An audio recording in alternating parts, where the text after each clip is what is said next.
survei konsumen Bank Indonesia pada Oktober 2025 menunjukkan indeks keyakinan konsumen terhadap kondisi ekonomi meningkat tajam dibanding bulan sebelumnya. Ya, tercatat IKK Oktober berada di level 121,2, lebih tinggi dari September 2025.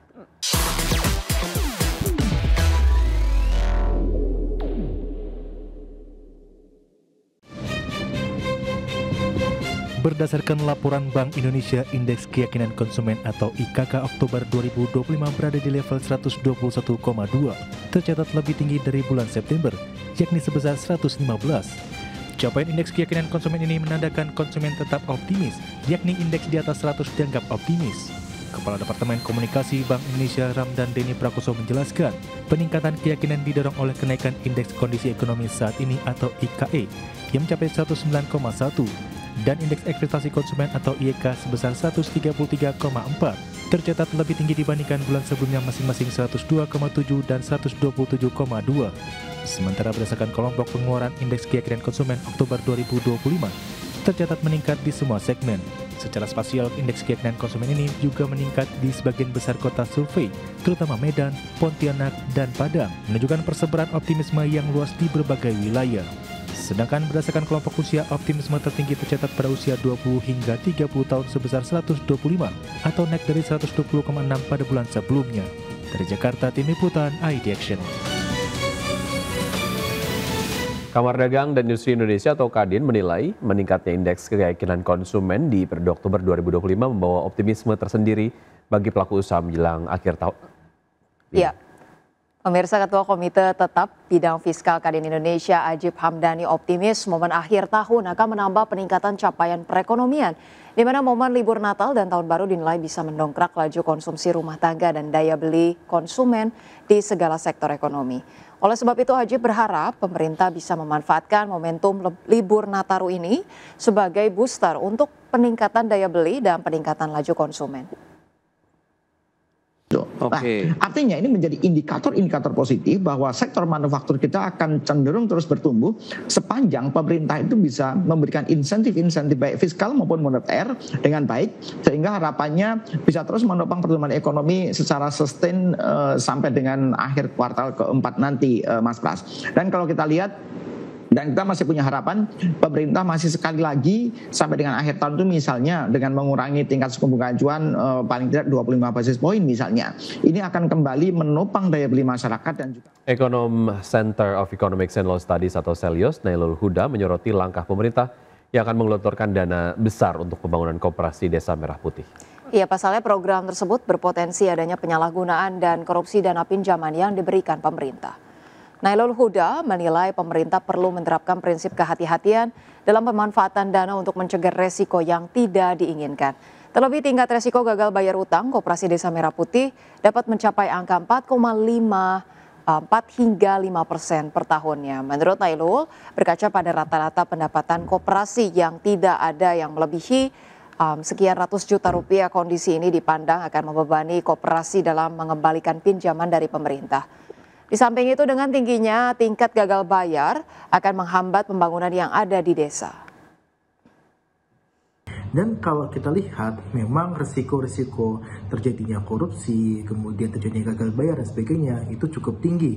Karena kalau kita lihat skema pembiayaan yang dari Himbara sekitar 3 miliar untuk satu koperasi, ini sangat-sangat berisiko gagal bayarnya yang cukup tinggi. Nah, kalau kita lihat untuk data di tahun 2016 saja, rata-rata pendapatan dari koperasi itu tidak sampai menyentuh angka 300 juta. Bahkan kalau kita lihat kebanyakan itu di bawah 300 juta. Ya, emiten properti PT Metropolitan Land Tbk membukukan pra penjualan atau marketing sales senilai 1,34 triliun rupiah per September 2025. Ya, realisasi tersebut mencapai 67% dari target marketing sales tahun ini senilai 2 triliun rupiah.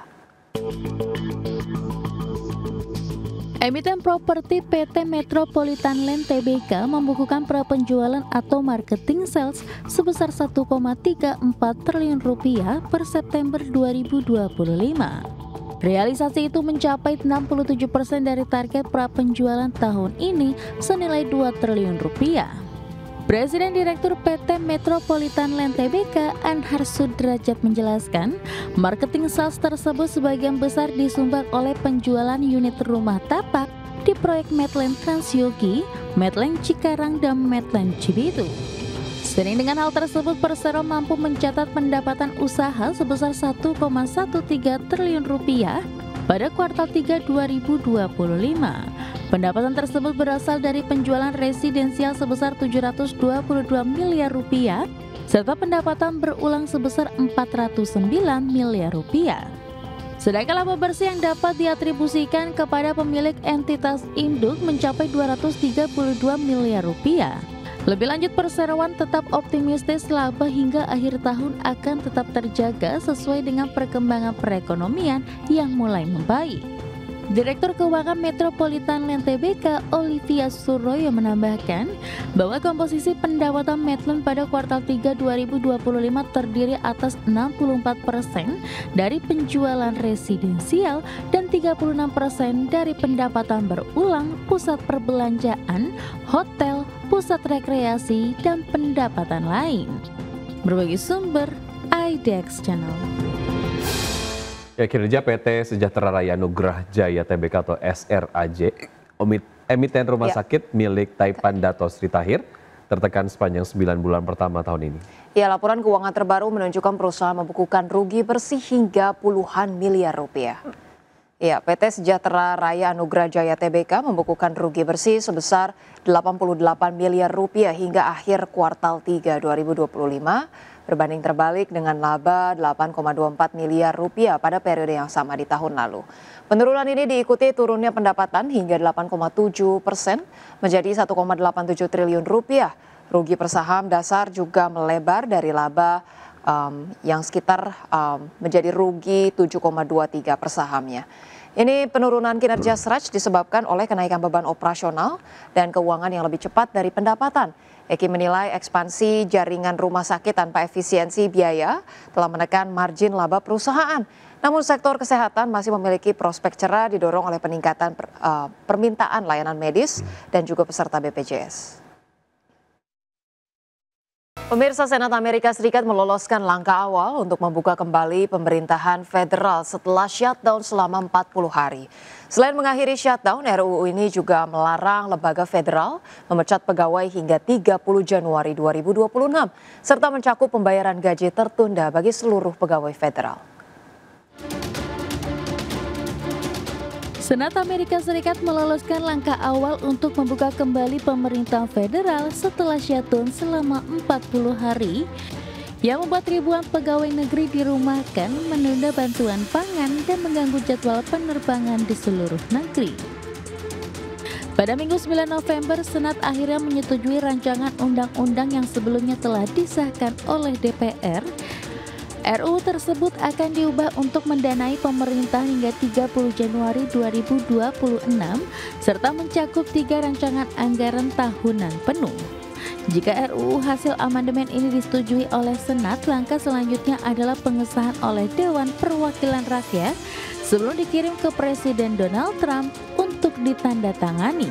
Proses tersebut diperkirakan memakan waktu beberapa hari. Selain mengakhiri shutdown, RUU juga melarang lembaga-lembaga federal memecat pegawai hingga 30 Januari 2026. Yang menjadi kemenangan bagi Serikat Pekerja Pegawai Negeri dan pendukung mereka, sekaligus menghentikan upaya pemerintahan Trump untuk mengurangi jumlah pegawai federal. Selain itu, RUU ini juga mencakup pembayaran gaji tertunda bagi seluruh pegawai federal, termasuk anggota militer, petugas patroli perbatasan, serta pengatur lalu lintas udara. Berbagai sumber, IDEX.